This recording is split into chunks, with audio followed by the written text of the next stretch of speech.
దేవుని పరిశుద్ధ నామానికి స్తోత్రములు కలుగునుగాక. సామెతలు 24:10 శ్రమ దినమున నీవు కృంగిన ఎడల నీవు చేత కాని వాడవగుదువు. ఈ వచనం ప్రకారం మనకు ఏమి చెప్తుందంటే, మనకు కష్టం లేకపోతే శ్రమ వచ్చినప్పుడు మనము భయపడకుండా ఉండాలి. ఒకవేళ మనం భయపడినట్లయితే అది మనల్ని మానసికంగా కృంగదీస్తుంది. మనం మానసికంగా కృంగిపోతే మనం ఏమీ కూడా చేయలేకపోతాము. కాబట్టి మన బలమే మనకు ఆత్మవిశ్వాసాన్ని పెంపొందిస్తుంది. కాబట్టి మనం దేనికి కూడా భయపడకూడదు. మనలో విశ్వాసం ఉండాలి. ఆ విశ్వాసం అనేది మనకు ఓర్పునిస్తుంది. ఆ విశ్వాసం అనేది మనల్ని దేవునికి దగ్గరగా చేర్చి మా విశ్వాసం ప్రకారం ఉన్నట్లయితే అది మనకు నమ్మకాన్ని ఇస్తుంది.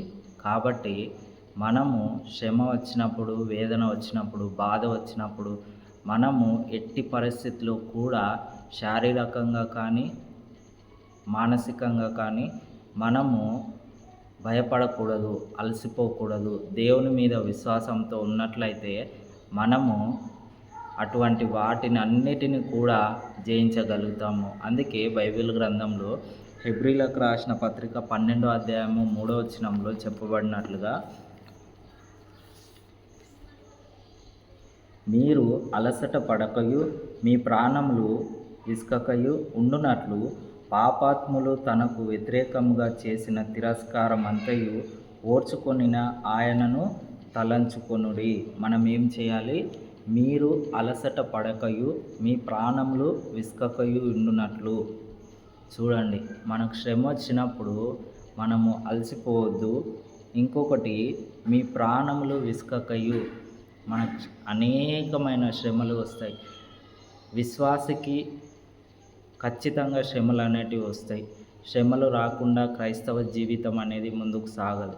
కాబట్టి దేవునిపై నమ్మకంతో మనము ఉన్నట్లయితే అటువంటి వాటిలన్నిటిలో నుండి దేవుడు మనల్ని బయటకు తీసుకొస్తాడు.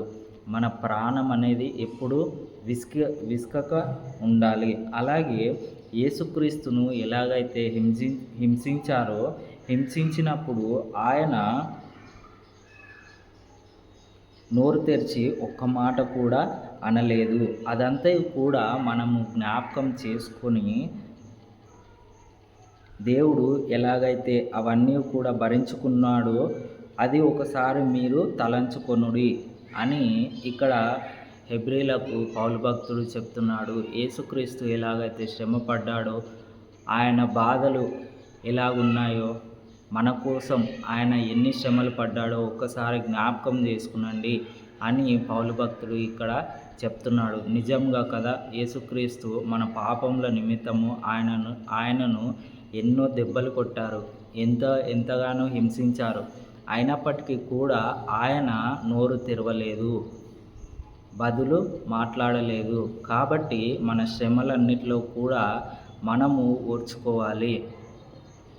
నీ విశ్వాసమే నిన్ను స్వస్థపరచును అని చెప్పిన రీతిగా మన విశ్వాసమే మనకు విజయాన్ని ఇస్తుంది. మన శ్రమలలో మనము ఎంతో ఓపికతో ఉండాలి. అది మనకు ఒక పరీక్షలాగా అనుకోవాలి. మనకు ఏదైనా పరీక్ష సంభవించినట్లయితే మనము ఓర్పుతో ఉండాలి. మనము ఓర్పుతో ఉన్నట్లయితే వాటన్నిటిని కూడా జయించగలుగుతాము. జయించిన వాడే నిలబడతాడు, జయించని వాడు నిలబడలేడు, శ్రమలను జయించలేడు. కాబట్టి దేవుని మీద విశ్వాసంతో ఉన్నట్లయితే మనము అటువంటి వాటిని జయించవచ్చు. యాకోబు పత్రిక 1:2-3-4 నా సహోదరులారా, మీ విశ్వాసమునకు కలుగు పరీక్ష ఓర్పును పుట్టించునని ఎరిగి. చూడండి, నా సహోదరులారా, మీ విశ్వాసమునకు కలుగు పరీక్ష ఓర్పును పుట్టించునని ఎరిగి మీరు నానా విధములైన శోధనలలో పడినప్పుడు అది మహానందమని ఎంచుకొనుడి. ఇక్కడ యాకోబు భక్తుడు ఎంత చక్కని మాట చెప్తున్నాడు చూడండి. మీ విశ్వాసమునకు, మన విశ్వాసానికి ఎప్పుడైతే శ్రమ సంభవిస్తుందో అప్పుడు మనకు ఓర్పు కలిగి ఉండటమే నిజమైన విశ్వాసం. మనము ఓర్పు కలిగి ఎప్పుడైతే ఉంటామో అది ఖచ్చితంగా దేవుడు దానిలో నుండి బయటపడేస్తాడు. ఇంకా జరగట్లేదు, ఇంకా మేలు జరగట్లేదు, దేవుడు నా పట్ల ఎందుకు ఇలా చేస్తున్నాడు అని చాలామంది కూడా దేవుణ్ణి విమర్శిస్తారు. అది కరెక్ట్ పద్ధతి కాదు. దేవుణ్ణి విమర్శించకూడదు. దేవునికి తెలియదా నువ్వు ఏ పరిస్థితిలో ఉన్నావో? దేవునికి తెలియదా నువ్వు ఏ స్థితిలో ఉన్నావో? దేవునికి ప్రతి ఒక్కటి తెలుసు. కానీ నీవు విశ్వాసంతో ఉండాలి. ఇంకా అవ్వట్లేదు, ఇంకా జరగట్లేదు, దేవుడు చూడట్లేదు నన్ను అని దేవుని మీద విసుకోకూడదు.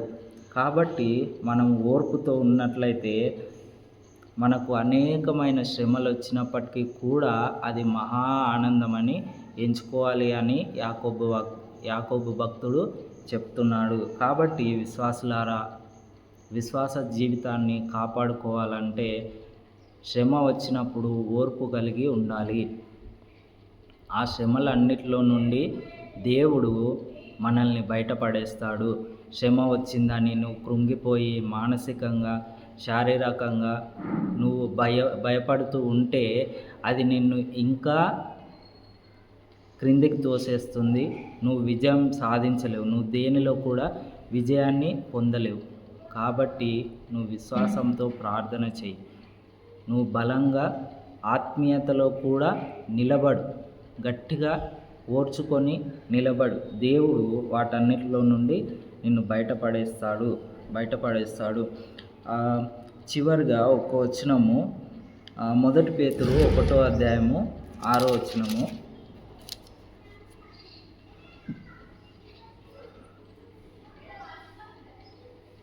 ఇందువలన మీరు మిక్కిలి ఆనందించుచున్నారు గాని అవసరమును బట్టి నానా విధములైన శోధనల చేత ప్రస్తుతమున కొంచెం కాలము మీకు దుఃఖం కలుగుచున్నది.